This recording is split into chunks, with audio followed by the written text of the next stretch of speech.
On dit souvent que nos beaucerons sont des gars qui sont fiers, qui sont des gars qui sont forts également.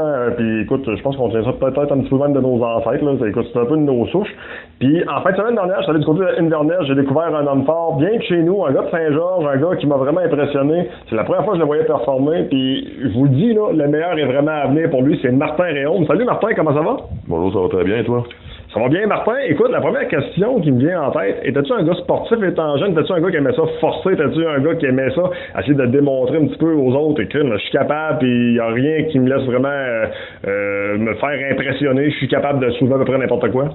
Ouais, ben j'ai tout le temps aimé ça forcer, mais quand j'ai commencé à m'entraîner plus jeune, puis qu'est-ce qui m'intéressait vraiment, c'était plus forcer, c'était pas au niveau bodybuilding. Puis là, ça en est venu que justement j'ai développé la passion pour les hommes forts, là. Avais-tu un idole dans le milieu ou quelqu'un, mettons, que tu suivais plus qu'un autre? Ben à l'époque, le bodybuilding, c'était plus la force, hein, Ronnie Coleman puis tout ça, puis nous autres, on suivait un peu ces gars-là, fait que, tu sais, ces gars-là, quand on écoutait leurs vidéos sur YouTube, on voyait qu'ils forçaient puis ils se démarquaient, là, autrement, c'était pas comme un bodybuilding qu'on connaît aujourd'hui, hein. Évidemment, dans le milieu au Québec, on connaît tous Hugo Girard à l'époque. Aujourd'hui, c'est Jean-François Caron, puis tu sais que tu as la chance de le côtoyer, on en parlera un petit peu plus tard également. Du côté de la Beauce, on a un gars comme Yannick Chevanel également, que tu connais bien, on va avoir la chance d'en parler un petit peu plus tard. Quand débute, on va dire, l'aventure? Parce qu'écoute, oui, s'entraîner, c'est une chose, aller soulever des charges, c'en est une autre, essayer d'augmenter sa masse musculaire, c'en est une autre, mais monter chez les hommes forts, écoute, là, on parle vraiment d'une autre catégorie, c'est un autre standard, là. Ben moi, c'est sûr que quand j'ai décidé de faire ça, c'était pendant la pandémie. Puis quand toutes les gyms ont fermé, j'ai décidé de m'équiper un peu. Puis tu sais, quand tu t'équipes pour chez toi, tu peux pas avoir accès à toutes les machines. Fait que j'ai décidé un peu de changer mes méthodes d'entraînement. Puis en même temps, à ce moment-là, j'ai connu Yannick Chevanel. Fait que j'ai eu la chance un peu de partager ma passion avec lui. Fait que on a commencé à pratiquer les épreuves et tout ça. Puis au courant de cette année-là, dans le fond en 2021, j'ai commencé les hommes forts. Yannick Chevanel est un ancien homme fort, justement, du circuit des hommes forts. Écoute, il a compétitionné là, au niveau professionnel, puis il a bien fait. J'imagine que ses conseils doivent être assez attentionnés et particuliers dans ton cas, là. Ouais, ben c'est sûr. Tu sais, je te donne un exemple. Je pratique toutes les semaines mes épreuves avec lui.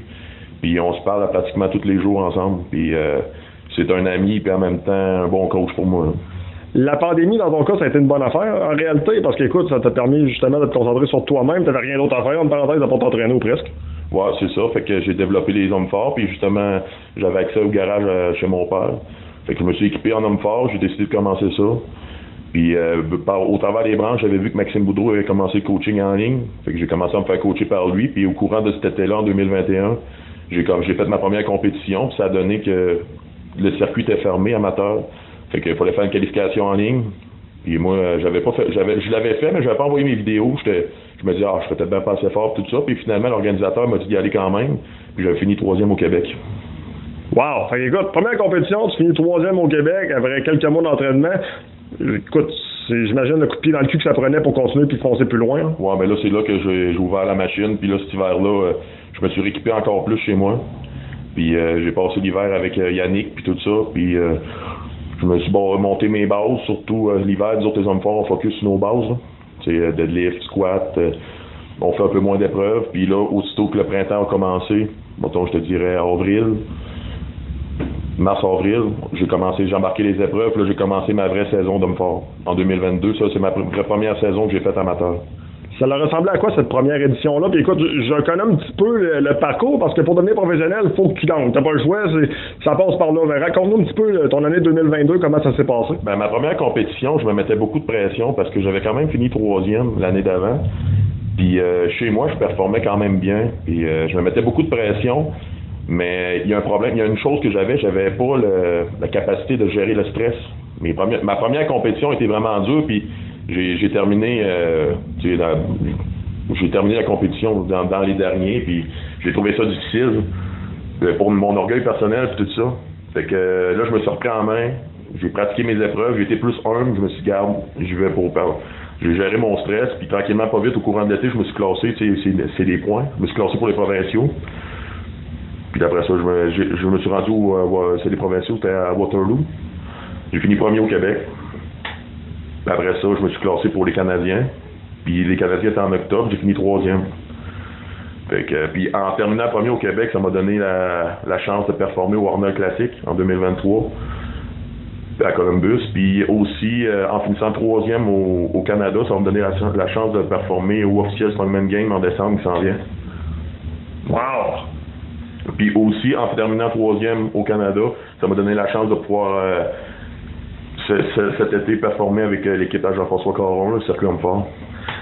Est-ce que tu réalises un petit peu ce que tu as accompli dans un très court laps de temps? Écoute, puis là, je dis pas que il y a juste toi qui as fait de quoi d'exceptionnel, mais quand on regarde le parcours dans les 3 dernières années, c'est assez intéressant quand même. Écoute, c'est pas tout le monde qui a la chance de dire j'ai réussi à partir de zéro à devenir un des hommes forts du circuit de Jean-François Caron, le circuit des hommes forts, avec toute la tournée qui fait le tour du Québec, de compétitionner avec des gars de l'Ontario. Il y avait même un gars de l'Alberta également la dernière fois à Inverness.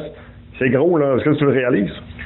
Ouais, mais ça me rattrape un peu aussi en ce moment parce que souvent les gars qui performent sur le circuit à Caron, c'est comme qu'on peut parler de Simon Pratt, lui qui a terminé premier au Canada, ils ont des bonnes bases en haltérophilie ou en powerlifting, ou c'est des gars, c'est des gars qui sont habitués puis qui ont le corps ça fait plusieurs années qu'ils performent. Fait que pour cette année, moi, j'ai quand même bien performé selon mes attentes, mais l'été prochain, je me prépare à de quoi de beaucoup mieux.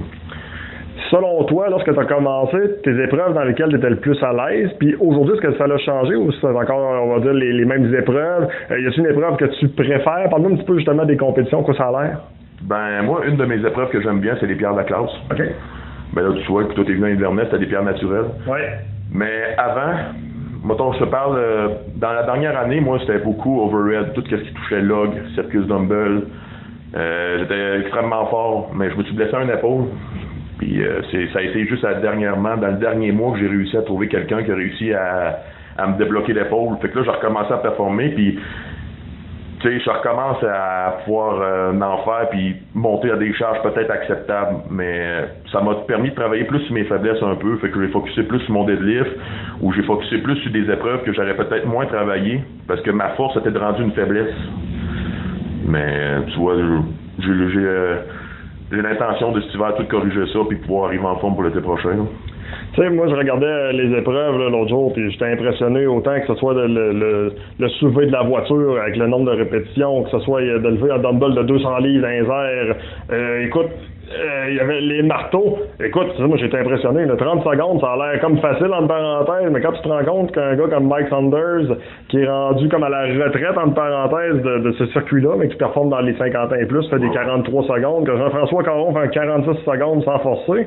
Mais eux autres sont dans une classe à part. Mais quand on regarde votre moyenne, t'étais dans la moyenne et même plus. Ouais, mais il y a une affaire qu'une chose, par exemple. Ça, cette épreuve-là, c'est la poigne, puis ça, c'est comme la dextérité des mains, c'est la compréhension des mains. Puis ça va avec les années.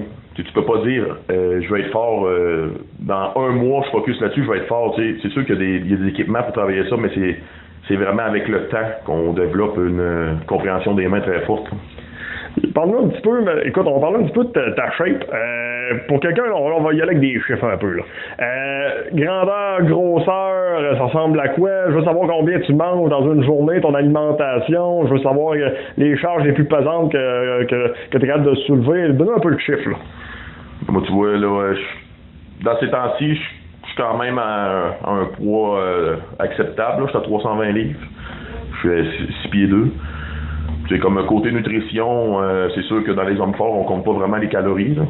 C'est sûr qu'on essaie de manger beaucoup protéiné puis tout ça. Je commencerai pas à manger juste des pâtes à tous les repas, tu comprends? Mais j'ai pas vraiment de diète calculée, mais je sais quoi manger pour performer puis prendre du poids, pour garder mon poids aussi. C'est sûr que j'aimerais ça être plus lourd, mais des fois je me dis que peut-être que je serais moins en forme aussi. Là. Si à calculer, tu te dis, regarde, je vais peser 10 livres de plus, mais c'est 10 livres de gras, je vais devoir le traîner en compétition.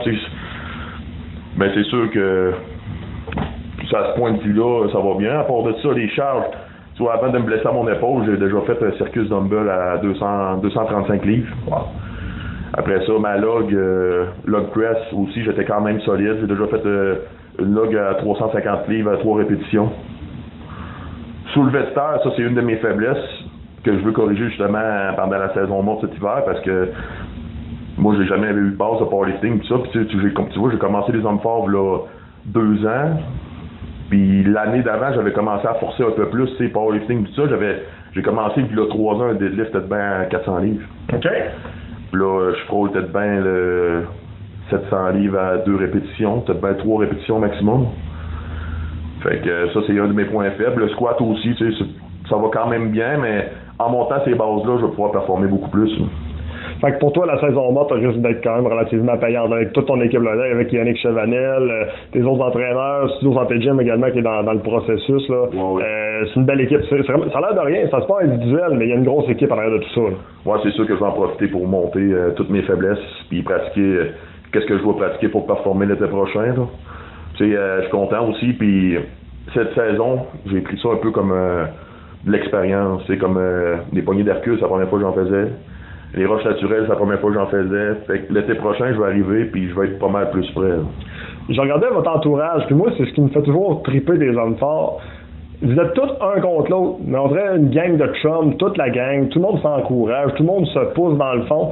Parle-moi un peu justement de la confrérie. Puis tu sais, avoir un gars comme Jeff Caron, je le dis à Jeff, moi je le considère comme un ami personnel là, depuis le nombre d'années que je le connais. Tu sais, c'est un gars qui redonne tellement son sport, c'est tellement beau justement de le voir participer puis essayer d'encourager les athlètes puis leur redonner en leur donnant des trucs, en étant présent lors des événements, parce que son nom, qu'on le veuille ou non, attire encore, puis je pense que c'est même une des raisons pourquoi il y a encore beaucoup de personnes qui s'intéressent aux hommes forts. Ça vous donne de l'exposure aussi, non? Ben on en parlera plus tard pour Jeff Caron, mais lui, sa carrière n'est pas terminée. En plus?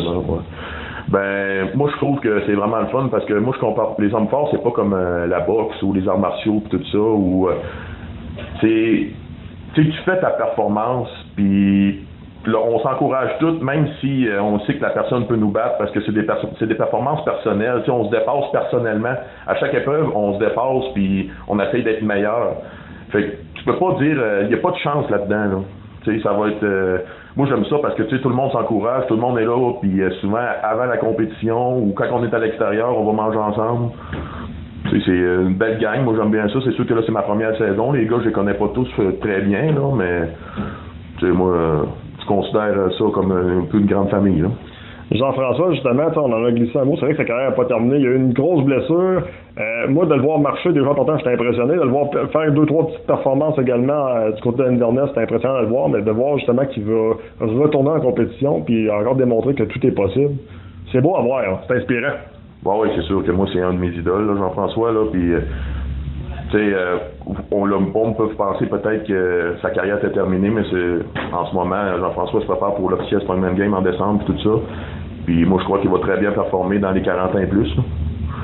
Et c'est vraiment quelqu'un de surprenant. Là. Je ne l'avais jamais côtoyé, j'avais jamais parlé, mais ça fait partie d'un de mes idoles dans les hommes forts. Là.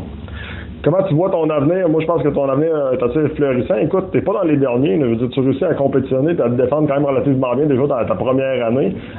Comment tu vois l'avenir? Est-ce qu'on peut penser que ça va être une carrière à long terme? Est-ce que c'est du court terme? Tu sais, il veut pas, écoute, il y a la famille là-dedans, il y a l'entourage, il y a le travail. Et on s'entend, vous n'avez pas des carrières de joueurs de hockey avec des salaires millionnaires. Là. Je veux dire, pour être réaliste, ça coûte très cher. Comment tu vois ça? Ben moi, c'est sûr que je peux croire performer encore quelques années, mais c'est sûr qu'on n'est pas à l'abri des blessures.